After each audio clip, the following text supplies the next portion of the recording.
kadang-kadang kita ya kadang-kadang kita baca Alkitab juga untuk mencari ini dulu aku juga pernah ngalami untuk mencari kayak Nah itu firman kayak hampir hari baca kayak ini. horoskop tuh lo. Hanya untuk Iya gak? Kadang sorry ya ini anak pendeta kepada anak pendeta ya. Ini kenyataannya. Seringkali kayak pas kita baca renungan nih kan, Iya. apa santapan harian, ya kan, atau kayak sentuhan hati. Kayak, Iya. wih gila hari ini gue banget nih. Kayak baca horoskop gue. Apa bedanya? Terus kalau hari ini nggak lu banget, bukan buat lu gitu. Ngerti nggak maksudnya? Gue belajar menerima. Kayak tadi kenyataan tadi lu bilang gitu ya. Kita mendekati dengan mencari buat hari ini. Akhirnya gue belajar menerima kenyataan bahwa Tuhan tuh apa ya nggak pernah nggak ngomong sama gue. Entah lagi berasa itu buat gue atau bukan. Kayak misalnya gini contoh, gue kan orangnya ketika awal tahu teologi yang benar ya, betapa menjijikannya prosperity gospel, ya betapa itu gue jadi overcritical, dan gue selalu jadi kritikus khotbah, karena gue lihat wah ngaco nih, gitu. Tapi akhirnya apa ya kedewasaan rohani membawa gue untuk terus selalu untuk belajar percaya. Kalau ada gue lagi duduk di gereja, gue dengerin orang khotbah di situ, berarti Tuhan lagi mau ngomong sama gue lewat orang itu. Mungkin bukan dari khotbah dia yang out of context, yang ECGC itu, mungkin bukan. Ini yang gue alamin begini ya. 3/4 khotbahnya nggak nyambung, karena gue langsung tahu ini di luar konteks. Ya orang ini pure prosperity gospel, tapi pasti kesaksian terakhir bro. Kan kadang suka tuh pakai kesaksian tuh. Saudara saya tuh dengan kesaksian. Pas dia kesaksian, nangis gue. Karena Tuhan ngomong sama gue lewat kesaksian orang itu. Bukan lewat khotbahnya dia yang nggak jelas isinya bercanda, campur-campur prosperity gospel gitu. Tapi Tuhan ngomong, jadi gue tetap belajar percaya Tuhan tuh pasti ngomong deh. Pasti ngomong mainly. Ya, makanya namanya sola ya. Sola scriptura, mainly itu terutama lewat firman Tuhan, lewat Alkitab. Tapi bukan berarti dia nggak bisa ngomong lewat yang lain. Jadi instead of gue cuman ilfeel gara-gara misalnya 1/4 pertama khotbahnya langsung prosperity gospel nih orang, terus gue keluar nggak dapat apa-apa, mending gue bertahan untuk di situ udah bilang sama Roh Kudus, bilangin Roh Kudus kasih gue kesabaran, dan please gue nggak percaya kebetulan, I believe in sovereignty, so I'm here for a reason, I know you will speak to me, okay, help me, karena segala kefarisian gue udah enak nih sama nih orang. Secara eksegesis salah, malah eksegese lagi, udah gitu teologinya kemakmuran, udah gitu petantang petenteng, bercanda mulu. Itu buat gue ya dibutuhkan kedewasaan sih. Karena kalau enggak gue akan milih pendeta yang gue suka aja, artinya yang teologinya beres, yang ini gue pilih-pilih. Nah kalau pilih-pilih gitu malah apa bedanya sama orang yang nyari pengkhotbah yang sesuai sama telinganya dia doang. Ngerti nggak? Kan ada itu tuh. Akan ada momen di mana orang cuma nyari yang bisa menggelitik telinganya dia, yang dia suka. Nah kalau gue juga cuma langsung mengkategorikan orang-orang yang gue denger cuman yang gue suka doang, bedanya apa? Cuman pendulum swing aja kemari, ngerti kan? Ini nyarinya yang duniawi, gue nyarinya yang, ngerti kan? Jadi akhirnya gue belajar percaya untuk akhirnya ya udah, kalaupun ada pendeta kadang dari daerah gitu khotbahnya gak jelas, ngomongnya juga logatnya susah gue dengernya, tapi pas dia cerita kesaksiannya dia, pelayanan di dusun, di pedalaman, dan gue kayak Roh Kudus tuh kayak gila, hati gue terbakar men, kayak, dan gue tahu he speaks. Jadi itu dia yang membuat gue bahkan ketika baca Alkitab kayak bukan buat kayak gue hari ini kayak nggak dapat apa-apa, nggak, itu buat lu, ambil aja, taruh di hati lu, itu buat lu, nggak mungkin dia nggak ngomong gitu. Itu sih. Ya. Dan ini agak di luar konteks sedikit ya, Pastor ya. Sejujurnya dulu aku awal-awal tahu Pastor Christopher Tapihero, I refuse to follow you in Instagram. Kenapa? Karena aku zaman-zaman yang mungkin itu zaman-zaman overcritical itu yang apa? Yang anti prosperity gospel. Secara aku juga anti sebenarnya, gimana men? I'm all against it. Iya. Terus lanjut. Iya. Kayak apa ya? Dulu aku berpikirnya adalah ini orang sombong amat sih sampai bikin kaos, sampai bikin Instagram baru. Tapi ya itu kan perjalanan kita. Kenal maka tak sayang lah ya. Kenal Tuhan, perjalanan. Kenal maka tak sayang. Kan lama-lama lu tahu gue kayak gimana orangnya. Iya. Ya, itu awal-awal tuh ini orang kok ya ampun gitu banget. Nah menarik sih tadi soal kita bahas soal konteks ya. Kita bahas soal konteks. Memang seringkali ketika kita baca Alkitab, kita itu kadang-kadang nggak suka firman sebagai firman. Ya kayak the word of Iya. God as it is gitu loh. Karena kita nyari sesuatu buat diri kita. Apa sih yang bisa gue dapatkan hari ini? Berkat apa nih yang bisa Iya. jadi jaminan gue berkat hari ini? Betul. Kayak gitu-gitu. Dan pada akhirnya ketika kita nyari sesuatu dari firman yang kita inginkan, ya akhirnya kita pasti akan Iya. capek. Kita akan capek dalam membaca firman karena kita nggak akan dipuaskan dari apa yang kita mau. Karena kita kan cuma Betul. dipuaskan dari Allah. Tuhan selalu kasih yang kita perlu, Kita akan dipuaskan dari Allah. nggak melulu kasih yang kita mau. Iya. Dan kadang karena kita cari sesuatu nggak Iya. dapet yang kita Iya. mau, akhirnya kita ngerasa nggak dapet apa-apa. Padahal dia tetap kasih yang kita perlu, gitu loh. Cuman bukan yang lo mau, jadinya kayak kok nggak dapet apa-apa hari ini, gitu lah. Gitu. Ya, ya, ya. Dan kadang-kadang apa yang Tuhan berikan, yang kita perlukan, kadang-kadang kita nggak mikir bahwa kayaknya ini perlu. Padahal itu yang kita perlukan. Yaitu pribadinya sendiri. Dan kadang-kadang ya itulah kenapa ketika kita bicara soal firman Tuhan, greget gitu ya, pengen, aduh, kalau lu tahu Tuhan yang yang benar-benar yang karya pengorbanannya, kayu salibnya itu memuaskan sekali. Dan ketika kita baca Alkitab, this is what I'm looking for. Karya penebusannya dia nih, yang ini yang utama, yang jadi basic dan foundation gitu. Nah, salah satu aku pengen Pastor Christo memberikan tips-tips buat teman-teman yang masih muda. Lalu nanti juga boleh closing statement, lalu berdoa juga karena sudah menunjukkan hampir jam 5 sore. #family first.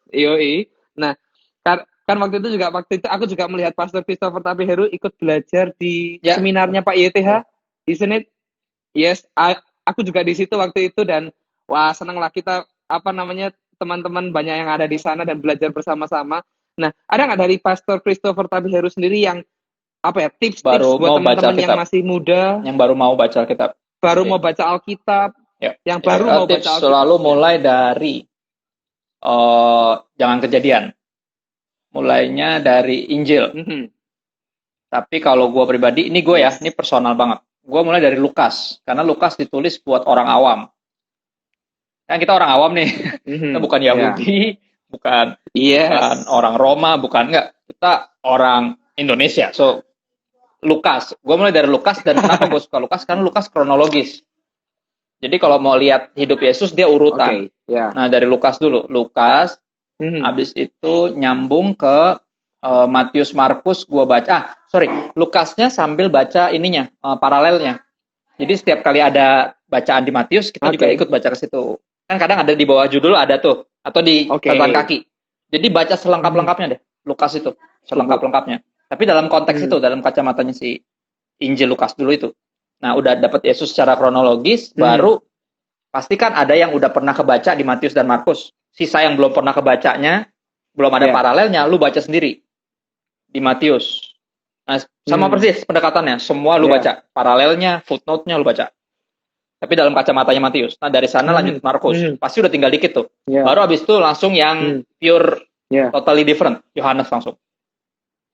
Ya, ada orang yang suka Yohanes dulu. Karena Yohanes bicara tentang siapa Yesus, ya kan? Tapi karena gua orangnya skeptik. Oke, kan orang beda-beda tuh. Gue tuh skeptik, gue tipenya mesti ada, gue pengen cari proof. Gue pengen cari orang yang paling skeptik mendekati Yesus. Akhirnya dapatlah si dokter Lukas kan. Dokter kan, berarti orangnya science kan. Science, terus gak gampang lah percaya mujizat dan apa gitu kan. Dia mesti tahu ada kesaksian yang bener. Ada saksi matanya, kalau perlu yang buta dari lahir tuh masih hidup. Sekarang gue pengen nanya, lu bener gak sih buta dari lahir? Yang gitu-gitu. Gue suka Lukas karena tadi dia dokter dan buat awam. Nah, dari situ baru abis itu Yohanes tersendiri, baru sisanya lu mau mulai dari Kejadian kayak, atau mau lanjut epistles Paulus, is okay. Cuman jangan mulai dari Kejadian lah asli. Nanti lu berhenti di Imamat, Bilangan sama Tawarik. Nah, gak kelar-kelar. Karena gue dari lu gitu. Pas baca, aduh. Apa nih, ada nyangkut, udahlah ntar lagi. Oh, tahun baru nanti gue mulai lagi dari Kejadian. Gitu lagi bro, gak maju-maju. Jadi akhirnya udah, kalau gue sih gitu. Itu gue itu gue personally. Jadi gue lari ke sana. Terus kalau sekarang lagi bikin sama LAI, bikin pembacaan Alkitab setahun. Pakai materinya sebenarnya dari Deadman Ministries dulu. Gue suka karena dia reform. Terus pendekatannya jadi bacanya nggak random. Jadi ada benang merahnya. dalam konteks Ya. yang ada 5 That's pembacaan true, ya. itu. Nah ini gue pakai bareng LAI. Sekarang hari ke 312 masalah. Gue baru sampai situ LAI kalau nggak 1 tahun habis. Itu 1 tahun habis nggak?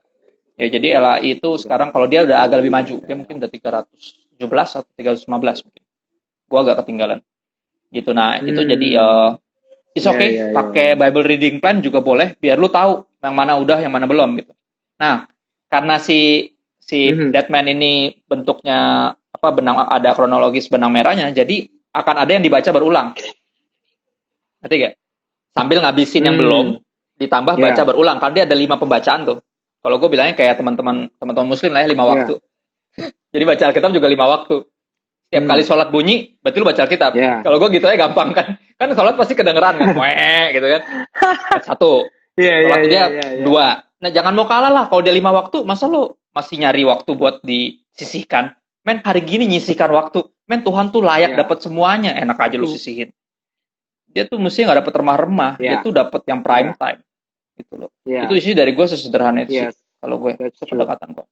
Dan ya jangan segan buat belajar terus sih. Maksudnya gue kolektor study Bible sama Alkitab komik. Karena gue orangnya jujur dulu nggak suka baca. Gue sukanya tuh lihat gambar. So kadang buat ngertiin satu konteks ini, gue baca komiknya dulu baru baca Alkitab. Jadi ntar udah kebayang. Lebih enak gitu, jadi nggak random. Nggak kayak ngebayangin di mana nih ngapain gitu. Gue udah ngeliat dulu komiknya kayak gitu. Jadi agak audiovisual sih kalau gue. Nonton YouTube dan segala macam. Film-film yang berbau Yesus, Alkitab tuh pasti gue koleksi, gue beli. Banyak banget bro. Sekarang. Banyak banget. Kita hidup di era terbaik. Orang-orang yang hebat-hebat yang that's true. Gila men, Bible Project indah sih. sekali. Mau bilang visualnya top, audio itu the best, top, isinya top, udah kayak kalau aku rasanya aduh ini kayak gak usah pelayanan, kayak gak usah nonton tadi ini udah udah bagus banget. Gue pengen encourage mereka tuh sebenarnya. Gue nggak tahu konteksnya gimana karena mereka punya yang terjemahan Indonesia kan. Cuman kayaknya agak nggak maju. Mungkin kan butuh dana ya, namanya juga gitu-gitu ya. Kita gimana ya caranya biar bisa support gitu. Karena mereka harus bikin Instagram, nggak punya Instagram, YouTube-nya belum diupload lagi dari kapan tahu. Padahal Bible Project yang di Amerika kan udah maju banget. Gitu. Dan buat gue di era sekarang, ya emang orang audiovisual men, di era Netflix, di era YouTube ini udah nggak kena sebenarnya kalau. Tapi ya tadi ketika mau baca ya, tadi tips and trick gue sih dari karena gue kan otodidak ya, jadi it works for me. Maybe it not works for you, but hopefully it will work. Itu sih men. Pastor, ada karena Pastor nyebut otodidak, aku mau tanya pertanyaan mungkin netizen dari beberapa orang. Is there any possible atau apa ya keinginan buat belajar secara teologi yang maybe kalau anak-anak gue udah SMA kali atau SMP. Right now sekarang lebih butuh perhatian dan lain-lain ya. Me more than ever. Wow, mumpung gue masih dibutuhkan, mereka belum asik sendiri, punya dunianya sendiri. Family first. Respect.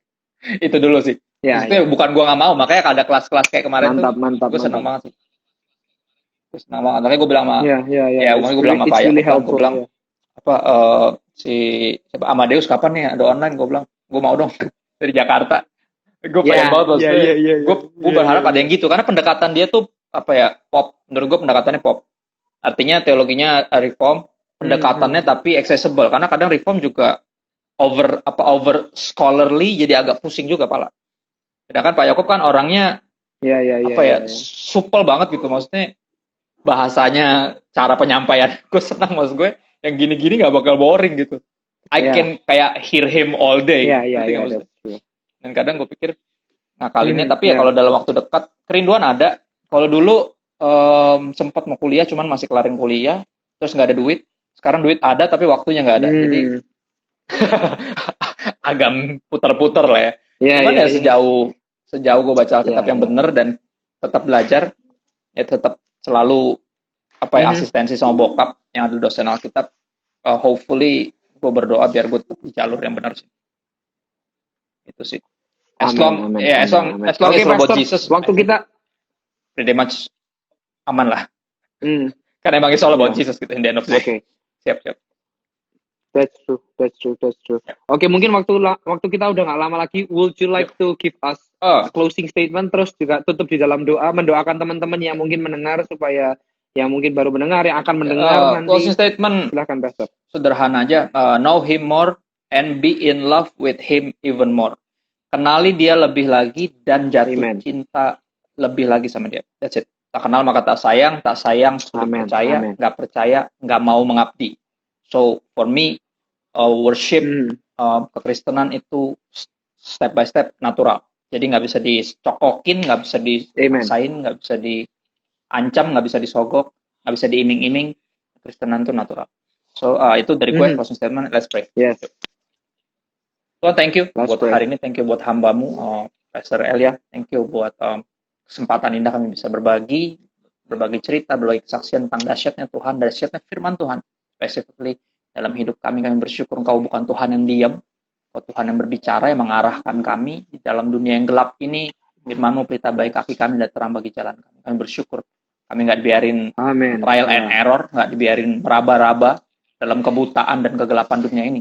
Tapi Engkau menuntun kami terus berbicara, bahkan ketika kami masih malas mendengarkan, masih enggan mendengarkan. Tapi Engkau tetap berbicara. That's how you love us, dan kami bersyukur selamanya. Berdoa buat siapapun yang tune in melihat video ini, kiranya apapun yang kami bagikan berguna untuk membantu siapapun untuk mulai membaca Alkitab, mengenal Tuhan lewat apa yang Kau katakan tentang dirimu sendiri. Biar kami percaya Tuhan bahwa firman-Mu adalah cukup. Apa yang Kau katakan itu yang kami butuhkan.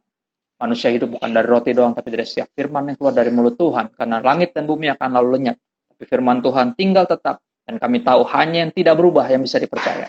Sesuatu yang pelin-pelan, sesuatu yang mungkin sebutnya progresif, nggak bisa dipercaya, cuman yang nggak pernah berubah yang bisa dipercaya. Dan kami bersyukur Engkau Tuhan yang sama dulu, sekarang, sampai selamanya, dan pun firman-Mu.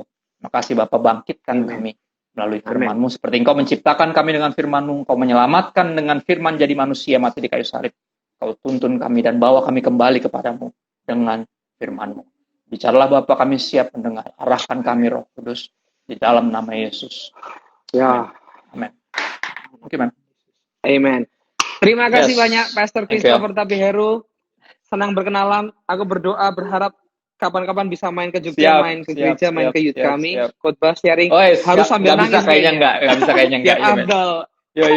Thank you Mas Ayam. Thank you ya. Yoi. Bye bro. Terima kasih banyak ya. Bye. God bless you.